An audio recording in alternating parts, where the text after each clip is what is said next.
तर अखेर 3 दिवसांच्या विश्रांतीनंतर पुणे शहरात पावसाला सुरुवात झालेली आहे। पावसामुळे वातावरणात गारवा निर्माण झालेला आहे।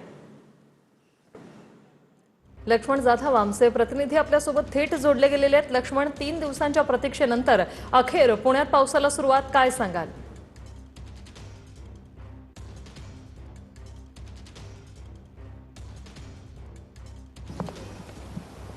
लक्ष्मण, माझा आवाज पोहोचतोय तुमच्यापर्यंत?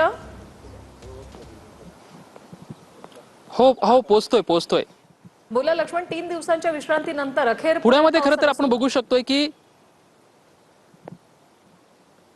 नक्कीच, कारण की सध्या आपण बघू शकतो की पुण्यामध्ये पावसाला सुरुवात झाली। 3 दिवसांच्या विश्रांतीनंतर पुन्हा एकदा सध्या पुण्यामध्ये पावसाला सुरुवात झाली आणि या पावसाच्या आगमनानंतर खरं तर सर्व पुणेकर जे आहे ते सुकावलेले चित्र जे आहे ते आपल्याला पाहायला मिळतंय, कारण की एक हवेमध्ये आल्हाददायक गारवा जो आहे तो निर्माण झालाय। खरं तर राज्यभरात या मान्सूनची प्रतीक्षा आहे। प्रदीर्घ कालावधीनंतर खरं तर मान्सून जो आहे तो राज्यामध्ये सक्रिय झाल्याच्या नंतर सुद्धा 3 दिवस झालं पुण्यामध्ये या मान्सूनची एक प्रतीक्षा होती। मात्र आता सध्या आपण बघू शकतोय की पुण्यामध्ये जवळपास एक 20 मिनिटापासून सध्या पुण्यामध्ये ही मान्सूनच्या सरी ज्या आहेत त्या बरसताना दिसत आहेत।